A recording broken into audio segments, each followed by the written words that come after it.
I feel good. I feel smooth. So I gotta do a video about Rahu in the eighth house.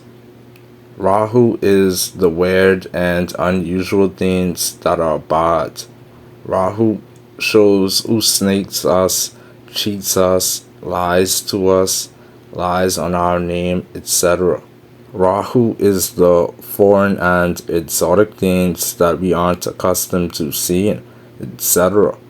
The eighth house represents our in laws in general, even a brother in law.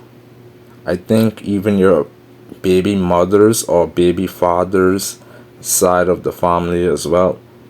The issues with in laws are that they are very different in terms of culture and how they act, maybe even how they look as well. This will shock the hell out of you that you would think you have gotten electrocuted.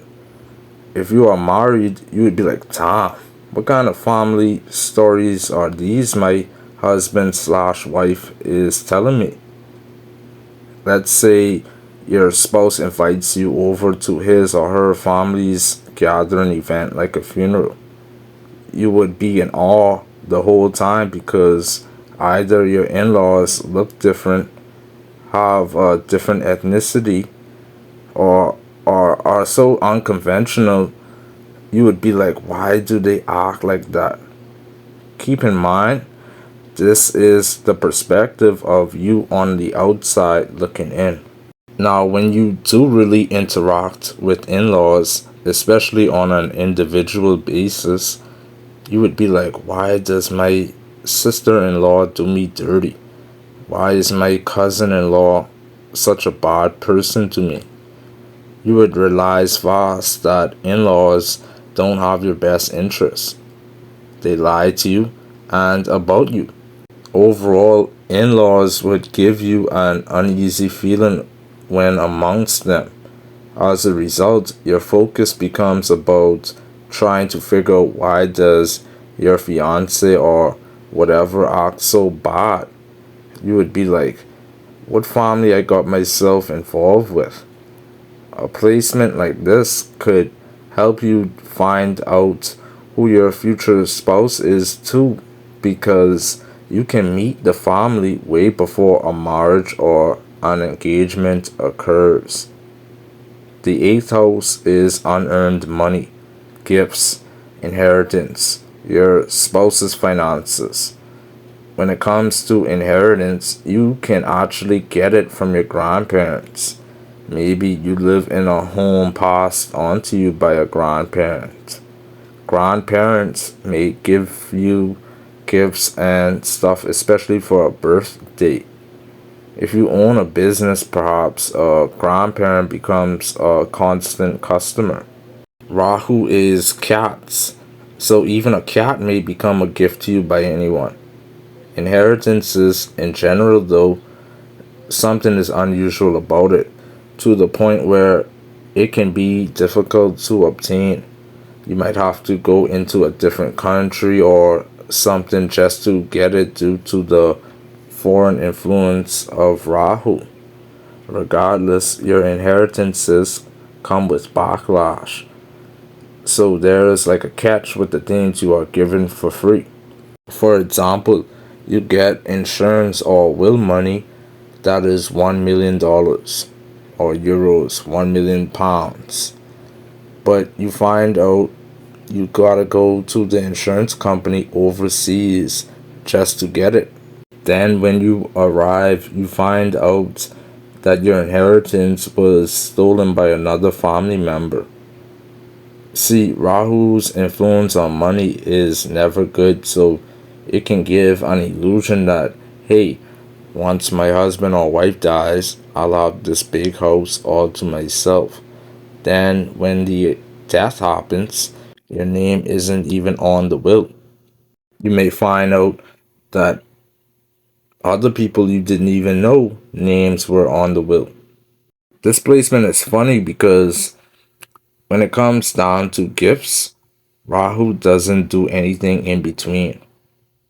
During Christmas or birthday parties, everybody gets, the typical maybe a car or something. Rahu might give you the worst Christmas presents or surprisingly the best. You get something so exotic and premium. On the flip side, unearned money like tips are coming from countries or USA states outside of the one you were born in.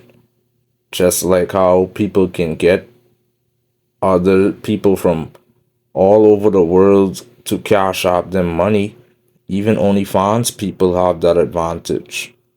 If you worked an industry like hospitality that relies on tips, your tips are coming from people of different ethnicities.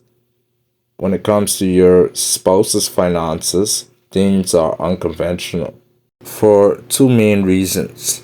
Maybe how your spouse makes his or her money is so far from the norm that it could be considered illegal. Maybe your spouse's money is inconsistent. For some reason, El Chapo's wife came to my mind. Maybe she has displacement. Secondly, your spouse gets money from different parts of the world or different USA states. As a result, your focus goes on you trying to figure out why does my fiance slash husband slash wife make money this way. Lastly, the eighth house has to do with sex drive, anus, and the genitalia, like the penis. Rahu can easily make those body parts look differently than the norm. For example, a female with this should definitely take gynecology seriously. A guy with this should look into prostate exams or seeing a urologist. You would be surprised with what you may discover. Sex drive is something both genders have, so when Rahu is in the eighth house, your sex drive could be bad for some reason. Reasons I won't know. I'm a guy, so I would think of something like erectile dysfunction, but the erectile dysfunction happening way out of your control. That's the best scenario I could think of from a guy's perspective. I forgot to add, Rahu definitely affects the size of your genitalia. It can make things way smaller or way bigger than the average. The eighth house has to do with occult studies like astrology, psychic stuff, tarot reading, ghosts, the whole paranormal stuff. Let's say you run into some ghosts in your new home. You get the worst ghosts, like those Japanese ghosts. Your beliefs in occult studies are far from the norm, to the point that people would think it is bad. You won't notice it, but others will. For example, you got astrologists out here selling manifestation and free will with the combination of astrology usage. I beg to differ. When you can predict someone's marriage like I can, then the free will stuff goes out of the window. Furthermore, you have so many people using astrology with tons of delusions, yet they go viral by misleading people, which is obviously bad, right? Recently, a female astrology influencer died in California. She started hallucinating about the eclipse. This is the type of delusion that Rahu brings to your occult studies. So you use these names incorrectly.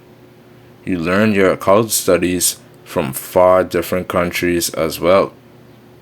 For example, I live in the Bahamas, yet I'm very strongly familiar with Vedic astrology, which is something all the way in India. The Bahamas is more closer to Africa than India. You could see how far how foreign Indian studies would be for a guy that actually lives in the Bahamas.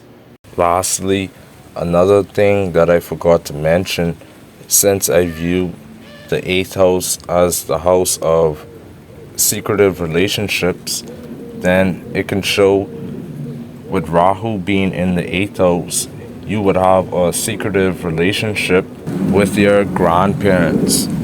A big issue is I can't remember which specific grandparents that Rahu represents, but the secretive relationship goes as such like maybe you won't be seen with your grandparents in public. Maybe you don't mention or bring up your grandparents around other people. Your close friends may not even know how your grandparents look. Of course, at the same time, you may not even know much about your grandparents on the whole. They may have been dead throughout your entire life. And that's what caused the secretive relationship, because there is like a mystic or secretive aura when it comes to knowing who your grandparents truly are. Anyways, follow me on the other apps. There will be more videos to come.